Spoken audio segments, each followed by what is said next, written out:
Iya, minasan, welcome back again with Mr. K di sini. Jumpa lagi di pembahasan One Piece. Oke, pada kesempatan sekarang ya, Mr. K mau ngajak kalian buat menyimak beberapa senjata sains terkuat yang pernah ada di dunia One Piece, guys. Karena seperti yang kita ngerti sendiri ya, bukan cuman buai beast maupun haki. Keberadaan senjata sains dan teknologi ini jelas bukan sesuatu yang bisa dianggap remeh. So, monggo lah langsung aja enjoy kontennya, oke? Let's go.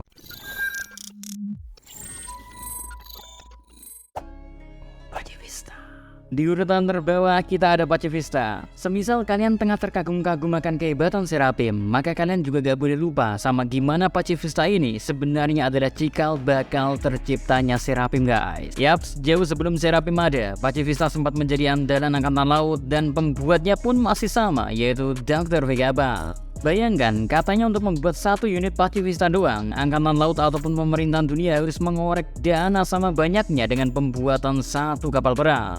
Tetapi jangan salah ya, apa yang dibayarkan ini cukup sepadan. Pacifista memang masih sangat-sangat kaku, tetapi ia bisa membedakan mana aja bajak laut yang menjadi buronan. Ciri khas dari Pacifista adalah wujudnya menyerupai kuman di seluruh unitnya. Untuk kemampuannya, kekuatan fisiknya ya lebih spesial dari robot biasa, karena terbuat dari logam yang lebih keras dibandingkan baja. Dan selanjutnya ya, Pacifista juga mengandalkan serangan yang menyerupai teknik dari Kizaru, yaitu laser beam. Laser beam merupakan kumpulan energi yang dilepaskan ke musuh, dan kanjuran yang dihasilkan pun cukup mengerikan sih. Sebagai buatan awal, Pacifista jelas masih banyak kekurangan karenanya masih harus terima di posisi terendah.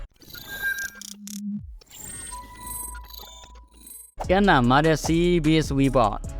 Tepatnya ini semacam binatang buas lautan yang dibuat versi cyborgnya. Again, penemuan unik ini diciptakan oleh Dr. Vegapunk dan ia menyebarkannya di dekat Pulau Aegea. Ceritanya ya, Sea Beast Weapon digunakan sebagai penjaga di lautan. Uniknya, mereka ini memang beneran dari Sea Beast. So, percobaan ini dilakukan oleh Dr. Vegapunk dengan cara memberikan Sea Beast ini semacam teknologi robotik sebagai upaya meningkatkan kekuatan mereka, serta ingin mengendalikan mereka. Ya, mirip-mirip sama manusia yang dipakaikan alat untuk menambah kekuatan lah. So, semisal Sea Beast aja udah merepotkan, gimana coba dengan yang udah dilengkapi sama alat-alat? SLP Crew aja sempat kerepotan menghadapi Sea Beast Weapon tersebut, guys. Namun yang perlu menjadi catatan adalah dari senjata ini ya belum bisa dikuasai secara penuh untuk diberikan perintah. Alhasil beberapa Sea Beast ini masih bertindak secara naluriah, tapi rasanya ini udah cukup buat menghalangi siapapun yang berniat buruk ke Egghead Island. Bahkan CP0 aja juga sempat kapalnya dilap sama Sea Beast Weapon, tapi beberapa dari mereka masih cukup merepotkan sih.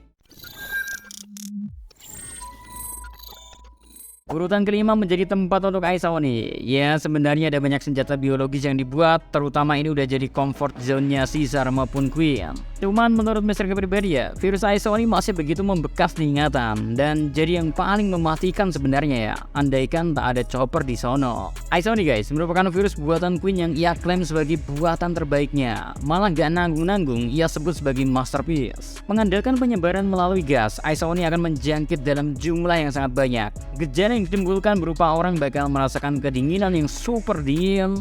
Kemudian perlahan tubuh mereka bakal membeku dan wujud mereka akan nampak seperti Oni alias iblis. Karena si target akan mengalami penungguan sepasang tanduk dan taring tajam muncul di kepala dan mulut. Gak sampai di situ aja, orang yang udah jadi Oni dapat menyerang siapa saja secara membabi buta. Kejamnya lagi, Queen menyebarkan virus ini tanpa pilih kasih, mau kawan mau lawan, semua kebagian. Ini terbilang blunder sih, karena membuat sisi musuh berpihak ke aliansi samurai. Sekali lagi ya, apresiasi besar diberikan ke Chopper karena berhasil menangani virus ini. Semisal enggak, bakal kacau balau sih, karena mengingat penyebaran virus ini sangat simpel, yakni cuma dengan sentuhan fisik aja. Apa kalian setuju ini penemuan Queen yang layak disebut masterpiece? Posisi keempat ada senjata yang unik berbentuk setelan kostum bernama Red Sweat. Yaps, ini merupakan pakaian khusus yang diciptakan Gearman Double Six untuk digunakan kepada anak-anak Queen Smoke Judge. Sekilas memang kelihatan modis aja kan baju ini, nyatanya gak cuman itu doang. Ada banyak fitur luar biasa yang diberikan Red Suit tersebut. Fitur yang pertama, Red Suit ini dapat membuat si pengguna seolah menghilang. Hal tersebut lantaran Red Suit bakal memproyeksikan background si pengguna. sehingga membuatnya jadi tak terlihat. Fitur kedua, Red Suit memberikan buff kepada pemakainya secara kekuatan si pengguna bakal merasa bertambah kuat. Next, Red Suit dilengkapi jubah yang cukup kuat dan cukup kebal juga jika diserang dengan peluru. Alhasil menghadapi rangkaian serangan tembakan adalah hal yang mudah untuk diatasi oleh Red Suit ini guys. And last, sepatu yang menjadi setelan Red Suit ini ya bisa menambah kecepatan. Gimana ya? Emang paket lengkap ini sweet ya? Mulai dari kamuflase, buff, defense, hingga speed semuanya punya. Hanya saja nggak sembarang orang bisa pakai ini karena ya Red Suit punya cara yang unik dalam pengaktifannya, yang mana sebelum digunakan Red Suit ini berbentuk tabung atau kayak kaleng lah. Ketika akan aktif, tabung tersebut langsung menyelimuti si pengguna dengan Red Suit dalam sekejap. Cukup praktis sih dan simple penggunaannya. Next, ada modifikasi manusia. Teknologi ini lebih dikembangkan oleh Judge yang memang nampaknya sangat senang mengotak-ngatik terkait line effector seperti Vegapunk. Bedanya Judge gak nanggung buat nyoba ini ke manusia asli, sekalipun itu anaknya sendiri. Nah, kelima anaknya bahkan menjadi bahan percobaan. Ia membuat anak-anaknya menjadi senjata dengan modifikasi, plus untuk lebih melengkapi ya, perasaan emosional mereka juga akan disingkirkan sebagai manusia. Andai tidak ada tindakan dari Sora, mungkin Sanji bakal bernasib sama seperti saudaranya dan tak bisa menemani perjalanan kru gendeng. Tetapi semakin kesini kita memahami bahwa modifikasi Judge nampaknya bukan soal emosional semata, melainkan ke fisik dan kekuatan juga. Sanji terlihat punya badan yang tahan banting dan juga dapat melakukan regenerasi separah apapun luka yang ia terima. Hebatnya lagi, layaknya suku Lunarian, Sanji dapat membuat api. Ya, kita gak paham bagaimana Judge membentuk Sanji sih. Namun semisal penemuan semacam Sanji ini gak cuma satu, sepertinya bakal merepotkan siapapun juga ya. Kayak Sanji aja sanggup menangani Queen yang merupakan alpha dari Beast Pirates dengan kemampuannya ini. Berikutnya ada robot raksasa.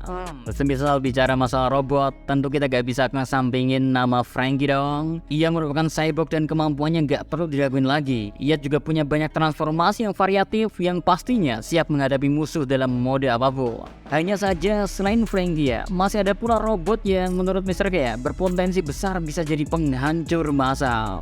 Dia adalah robot raksasa yang selama ini terus diteliti oleh Dr. Vegapunk. Kononnya robot raksasa ini pernah mencapai mari jiwa setelah sekian lama. So, Mr. K sedikit mengira semisal robot raksasa tersebut juga jadi senjata andalan di perang besar di masa lalu. Dan ketika terus diteliti oleh Vegapunk, robot ini dijalankan menggunakan sumber daya misterius yang gak habis-habis. Tapi yang jadi masalah adalah sumber daya misterius ini masihlah misterius Vegapunk aja belum menemukannya, bahkan masih diteliti lebih dalam oleh dia. Dan mungkin Vegapunk diincar oleh pemerintahan dunia ya gara-gara ini. Karena ini emang berasal dari Ancient Kingdom And last, menduduki posisi puncak pada kesempatan kali ini adalah Serapim. Ini memang senjata tergila yang dibuat oleh Dr. Vegapunk. Gak berlebihan memang menyebutnya sebagai pengganti Shichibukai. Karena ya sehebat itu ini Serapim. Pada dasarnya, Serapim menjadikan Shichibukai kecil sebagai wujudnya, tapi untuk kekuatan juga banyak variasinya. Bahkan ingat ya, berdasarkan chapter yang ada di Arc Agate ini, ada indikasi mungkin ada Serapim yang versi dewasa. Oke, back to main topic ya. Serapim ini ya, ada yang punya kemampuan berpedang, melancarkan laser beam, kekuatan wave beast yang bermacam-macam, hingga sayap dan api dari suku Lunarian. Terbukti kan, SAP Crew, Kurohige, CP0 ataupun siapapun lah yang berhadapan sama ini unit bener-bener sulit buat ditahlukin nih unit. Ya, mengalahkan secara fisik terbilang memang bisa sih, cuman tetap jadi PR buat siapapun. Semisal mau dihentikan secara sistem juga gak simple. Serapim punya sistem hierarki perintah yang artinya siapapun yang punya otoritas tertinggi, dialah yang lebih leluasa menggunakan Serapim sesuka hati. Meski Serapim ini jadi buatan kebanggaan dari Dr. Vegapunk, di kisah Arc Agate Island, Serapim malah seolah menjelma sebagai antagonis yang membuat repot satu pulau beserta isi-isinya. Tapi kekuatan Serapim memang dahsyat sih, kelihatan dari debutnya mengobrak-ngabrik Amazon Lily.